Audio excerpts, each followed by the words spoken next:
Hi, my name is Mordechai Becher. I am a Rebbe, a teacher, professor at Yeshiva University, and I am speaking to you as a fellow parent.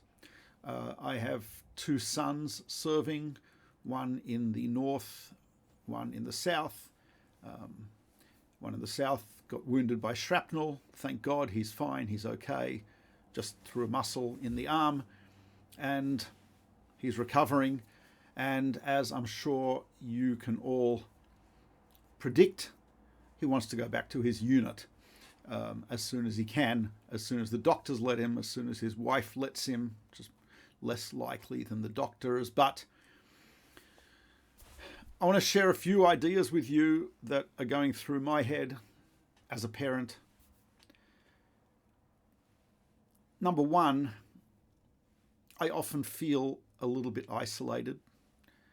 I have a wonderful community, but if you're not living in Israel, if you're living outside of Israel, and the vast majority of people, wonderful as they are, sympathetic as they are, generous as they are, have not experienced having a child, son or daughter, or both, in the army, not just in the army, but in the army during a war. Not just in the army during a war, but in the army during a war on the front lines.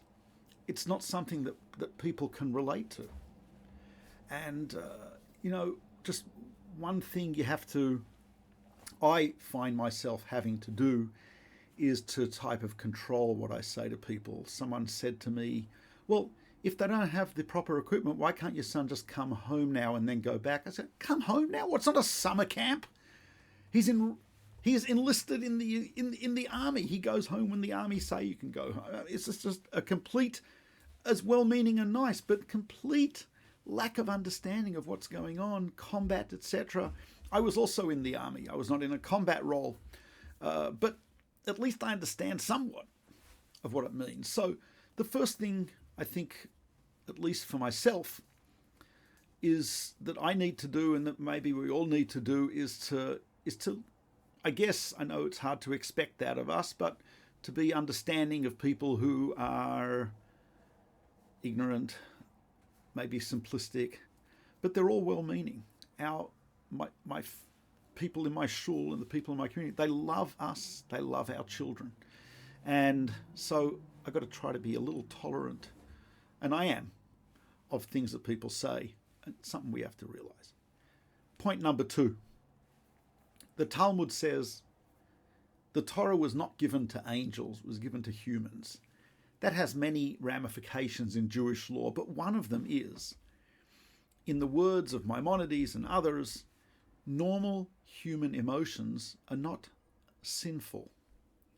If I'm scared, if I'm nervous, if I'm angry, etc., those are normal human emotions. In the words of one of the great rabbis from 13th century Barcelona, wrote a book called Sefer HaChinuch, he says, "I efshar lo la'adam sheyeh ke'even." A person cannot be a stone. It's okay to have normal emotions. I sometimes feel, Steve Wright, famous comedian, was asked, how do you feel? He says, well, you lean back on a chair on the back two legs and then you almost fall and catch yourself. I feel like that all the time. Now I feel like that all the time. At any moment I feel like I can't take it anymore. And that's normal, that's okay. We have to find ways of dealing with it. Exercise I find helpful. I know I don't look at, but I do exercise, and I find that helpful. Prayer, Psalms, there are many things, study of Torah, etc. I don't know, going to a quiet place without anyone, meditation, mindfulness, etc. We need to find a way to deal with this, and it's okay, but we shouldn't feel guilty about what we're feeling. Sometimes, someone in the religious community might say, well, you have to trust in God. I say, I do trust in God, but I'm a human being, I'm a parent, and I'm nervous and I'm scared, and that's normal. We have to work on other things, yes, agreed. But that's, I think, something which we have to allow ourselves to be people, allow ourselves to be human, to express those emotions, etc. That was point number 2. Point number 3 is we all, and I'm pretty sure I can speak for myself, my wife, we all have a sense of pride in our children having made an amazing decision, because the decision to go to Israel, the decision to join the army, the decision to join a combat unit, or the truth is, every single unit is vital. I think for every one combat soldier you need, I think, 10 in logistical support behind them. They are performing as much equal task to anyone. It's just that combat makes us a little more nervous, understandably. But those decisions are decisions that came about as a result of their free will, yes, but also a result of our education, of our support, of our inspiration, of our identity. And those are things that we are rightly deserve to be proud of. But most of all, the child is an amazing independent being who has exercised his or her free will. And that's something amazing, it's something incredible. And they're creating themselves through this. That's really the whole purpose of humanity, is to create the self through the power of free will. And our children have created an amazing self through their free will, defending the Jewish people, defending the state of Israel. Maimonides says that every soldier in the Jewish army defending the Jewish people is fighting for the sanctification of the name of God. That's a very lofty concept, something which not everyone can understand, probably above my pay grade like most things. But it is something to keep in mind, that yes, it's not just a regular army. These are people who are defending the chosen people, the people of Israel, the nation of Israel, the state of Israel, and leading us forward in our destiny. The word for hope in Hebrew is tikva. HaTikva, national anthem. Tikva is hope. Rabbi Mordechai Becher, great Italian Kabbalist, has an essay on hope. In that essay, he points out that the word hope, tikva, is related to the word kav. Kav, military parents will know that kav is being on the line, meaning the line of battle on a kav. But kav means a line. And he says hope is the idea of understanding that we're all on a line leading towards ultimate redemption, leading towards the ultimate realization of our goals, of God's goals in this world. And we have hope, we have optimism. Golda Meir said Jews don't have the luxury of being pessimists. We're optimists.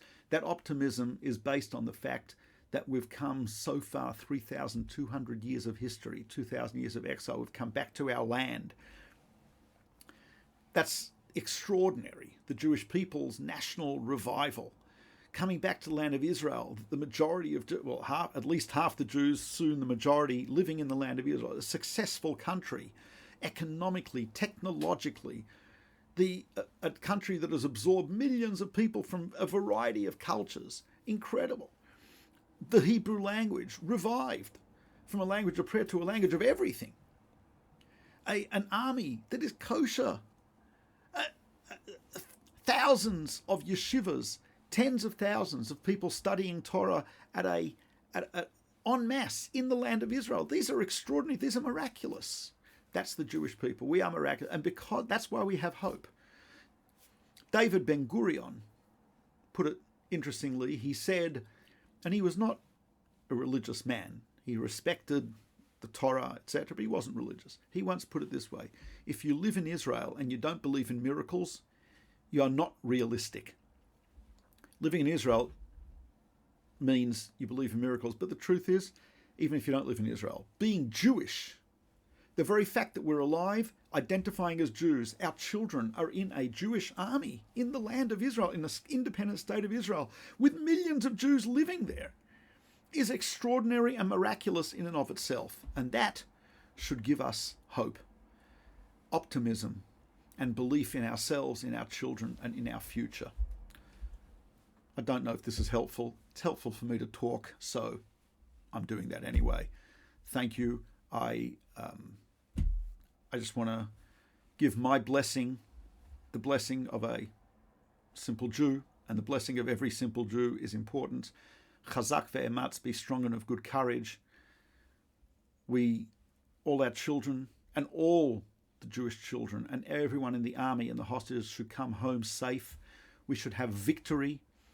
We should have long-lasting peace and security, long-lasting unity that we are experiencing now. That should continue, and we should all merit to see the complete final redemption when the Jewish people reach our ultimate goal, and when God brings that ultimate peace and redemption to the entire world speedily in our days. Amen. Can you hear us, son?